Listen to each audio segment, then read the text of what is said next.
Try to remember your first birthday. Try harder. You can't. Not really.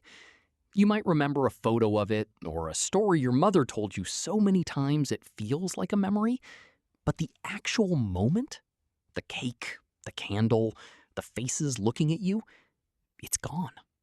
And the strange part isn't that you forgot it. The strange part is that you were there.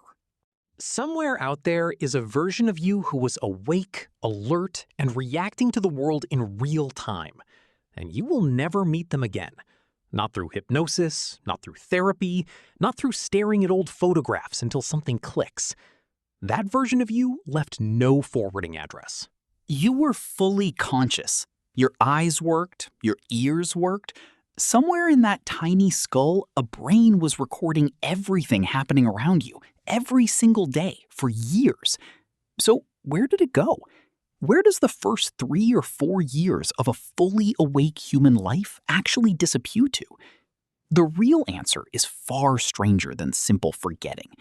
Your brain didn't lose those memories. In a very real sense, it never let you keep them at all. This has a name. Scientists call it infantile amnesia. Sigmund Freud coined the term over a century ago, and he assumed the missing memories were being repressed, buried by the mind because they were too disturbing to face. He was wrong about the reason, but he was right that something deliberate seemed to be happening. Modern research backs that up in ways Freud never could have imagined. For most of the 20th century, this was treated as a minor curiosity, something parents joked about at dinner tables and psychologists filed away as unimportant.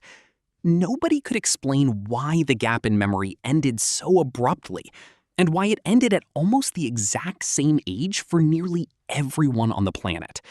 That consistency should have been the first clue that something structural was going on. Random forgetting is messy.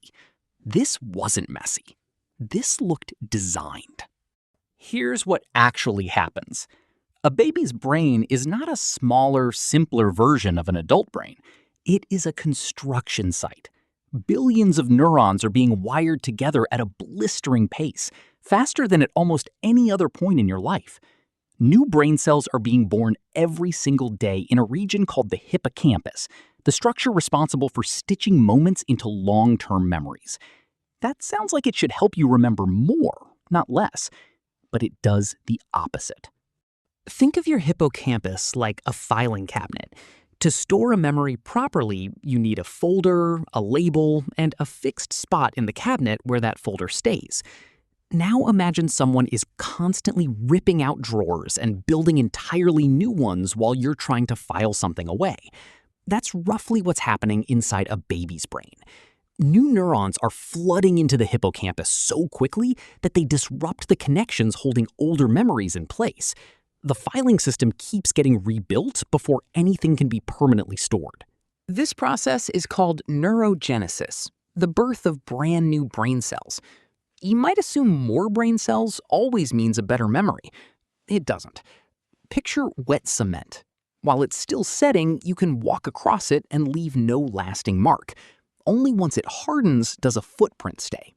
An infant's hippocampus is wet cement, permanently. New neurons keep arriving and pouring in fresh material before the last layer has any chance to set.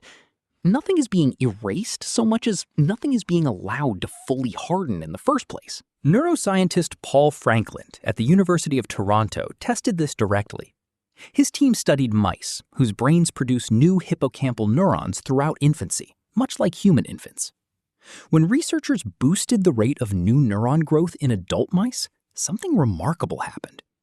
Memories the adult mice had already formed started to fade. When the researchers slowed neuron growth down in infant mice, the opposite happened. Baby mice began holding onto memories they normally would have lost. The forgetting wasn't a flaw. It was a direct consequence of a brain that was still busy building itself. Think about what that means. It means forgetting your infancy wasn't something that happened to your memory. It was something your memory had to trade away in exchange for something else entirely. The ability to grow at the staggering rate infant brains require. A newborn's brain roughly doubles in size in its first year alone. No other organ in the human body grows anywhere near that fast, at any point in life, ever again. Something had to give. Long-term memory storage gave. But neuron growth is only half of the story. There's a second piece, and this one is less about biology and more about a skill you didn't have yet: language. Psychologist Carol Peterson has spent decades studying how young children talk about their own lives. Her research found something counterintuitive. Children don't just forget early events because too much time passed. They forget events they didn't yet have the words to describe.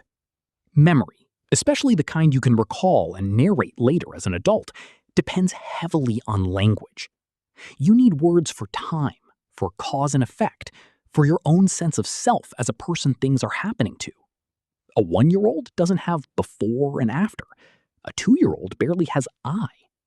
Without that scaffolding, an experience can register in the moment, but it has nowhere solid to be filed for later retrieval.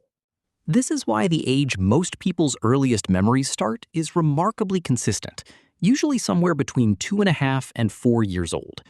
Right around the same window when children start forming a stable sense of self and start acquiring the language to hold a story together. It's not a coincidence. Developmental psychologist Patricia Bauer at Emory University has shown that the earliest memories people carry into adulthood are typically not isolated, random moments. They tend to be memories tied to a narrative someone helped a child build, often a parent, retelling the event, asking questions about it, turning a fragment into a story. Children who grow up in families that talk more about shared past experiences tend to retain earlier and more detailed childhood memories as adults. The raw experience matters less than whether anyone ever helped turn it into a story that could survive. Psychologist Elaine Reese has studied this same effect across cultures, comparing parents who use what researchers call an elaborative style, asking open questions, adding detail, revisiting old stories again and again, against parents who mention an event once and move on. Children raised with elaborative conversation don't just remember more of their childhood, they remember it earlier, sometimes by a full year or more. A memory, it turns out, isn't only made in the moment it happens. It's made again every time it gets talked about afterward. Retelling isn't just remembering. Retelling is how the memory gets built in the first place. Why would language matter this much for something as basic as memory? Because an experience without language has no handle to grab onto later. Adult memory doesn't work like a video recording you can rewind and play back frame by frame. It works more like reconstruction.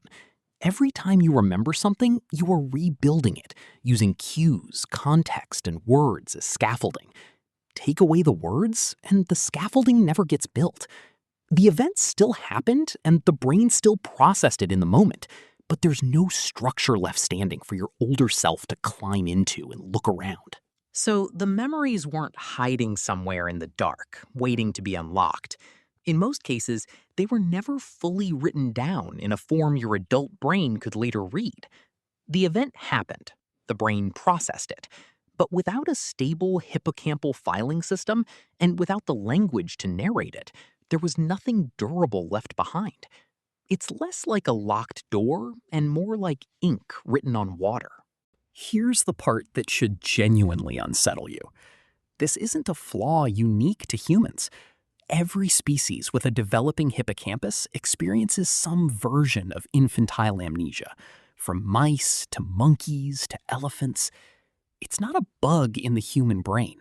It's the price every mammal pays for having a brain built to grow this fast, this early, at all. You couldn't have had both. You couldn't build a brain complex enough to eventually reason, plan, and speak, while also permanently filing away everything that happened before it finished being built. Something had to give. Evolution chose growth over memory. And there's a mirror to this happening in your life right now, one you might not expect. Adults regrow new hippocampal neurons too, just far more slowly than infants do. Every time you exercise, sleep deeply, or learn something genuinely new, a small trickle of fresh neurons is added to that same structure. It's a much gentler version of the same process that erased your earliest years. This is part of why intensely busy, novel periods of adult life, a first year in a new city, a first relationship, a first job, tend to feel like they contain more memories than quiet, repetitive years, even when the calendar time is identical. Your brain is still doing what it did when you were 2, it's just doing it slower and asking your permission first.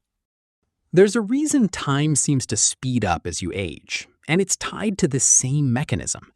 Childhood is packed with new experiences, new categories, new words, new faces, and each one gets its own vivid file. Adulthood, especially routine adulthood, produces far fewer new files. Fewer new files means fewer landmarks for your memory to measure time by, so the years compress and blur together. The child who cannot remember anything before age 3 and the adult who cannot tell you what happened last March are being shaped by versions of the exact same hippocampal process. One version is dramatic and total. The other is subtle and partial. Both come from a brain deciding in real time what is worth keeping. So the next time someone shows you a photo from before you turned 3 and you feel that strange, hollow gap where a memory should be, you'll know what actually happened. Nothing was stolen from you. Nothing is locked away, waiting for the right trigger, the right therapist, the right hypnosis session to bring it back. Your brain was simply too busy becoming a brain to also become an archive. It was building the very structure that would, one day very soon after, start keeping records of everything else you would ever do. Try to remember your first birthday. You still can't. But now you know why. And it isn't loss. It's construction.